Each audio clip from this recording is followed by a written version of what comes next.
formal na simula ng ating programa, inaanyayahan ko ang lahat na tumindig at sumabay sa pag-awit ng pambansang awit ng Pilipinas.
Muli, binabati po namin kayo ng isang magandang umaga sa ating lahat. At kayo po ay nasa webinar na pinamagatang Hatid Lingkod, Ambag Kaalaman, seri ng mga webinar workshops sa pananaliksik at pagsusulat ng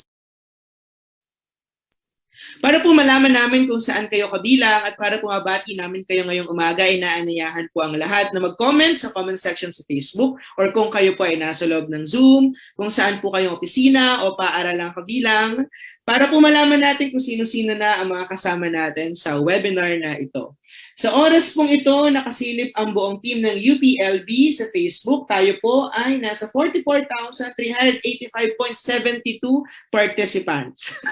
At paparami pa po tayo ng paparami. Kaya po wag natin kalimutan na i-like at i-share ang ating mga live feed ngayong umaga para po marami tayong mga kapwa mananaliksik, mag-aaral at guro na makarinig at makilahok sa ating malayang talakayan tungkol sa pananaliksik at pagsusulat ng kasaysayan. Muli, ang Hatid Lingkod, Ambag Kaalaman, seri ng mga webinar workshop sa pananaliksik at pagsusulat ng kasaysayan ay hatid sa atin ng National Historical Commission of the Philippines, Calamba Heritage and Historical Society, Museo Jose Rizal sa Calamba at ng Department of Social Sciences, College of Arts and Sciences ng Universidad ng Pilipinas sa Los Baños. Para po sa mga nakatutok noong unang sesyon 2 buwan ng nakararaan, nasubaybayan po natin ang siyam na iba't ibang pananaliksik at iba't ibang mga lektura at talakayan tungkol sa kasaysayan at pagsusulat nito, no? Lokal man yan o pambansang kasaysayan. Pero alam ko po na marami tayong kasama mga mananaliksik at guro ngayong umaga na nalimutan or hindi buong napanood ang ating unang bahagi. Para po sa inyo, maaari po ninyong panoorin mamaya pagtapos nito dahil habang buhay na. Opo, meron pong forever.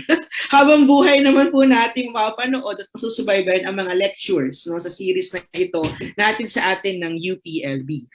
Ipapaskill po natin sa Zoom comment section at sa Facebook ang link ng unang bahagi ng Hatid Lingkod, Ambag Kaalaman na maaari po ninyong balikan at pwedeng gawing impukan kuhanan ng mga kaalaman sa kung paano ba tayo mananaliksik at magsusulat ng kasaysayan. Pero ngayong umaga, meron po tayong mga kasamang siyam na mga guro mula sa UPLB Division ng Kasaysayan na maghahatid ng panibagong serye ng mga pananaliksik kung paano ba nananaliksik, kung paano nag-aaral, at kung paano nakakapag-produce ng mga akdang pangkasaysayan. Pero bago po natin formal na simulan, napakinggan ang ating mga tagapagsalita ngayong araw, narito po si Binibining Gina C. Batuhan, ang Chief ng Historic Sites and Education Division, para sa kanyang pambungad na pananalita. Maganda umaga po.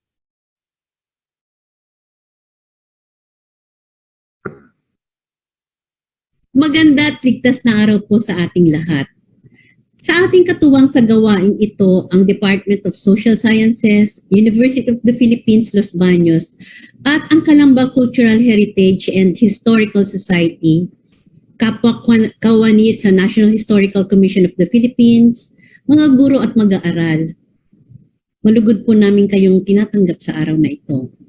Ang Hatid Lingkod, Ambag kaalaman, serya ng mga webinar workshop sa pananaliksik at pagsusulat ng kasaysayan ay inorganisa ng National Historical Commission of the Philippines, Museo ni Jose Rizal Calamba at UPLB Department of Social Sciences sa pakikipagtulungan ng Calamba City Cultural Heritage and Historical Society. Kami sa NHCP ay lubos na nalulugod sa mga ganitong gawaing nagpapatingkad sa halaga ng ating kasaysayan at kultura.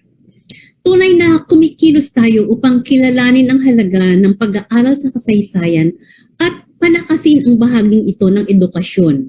Ang bansang malalim ang pagkakaugat sa kanyang kasaysayan at kultura ay bansang may malagong lipunan. Umaasa po kami na makatutulong ang lektura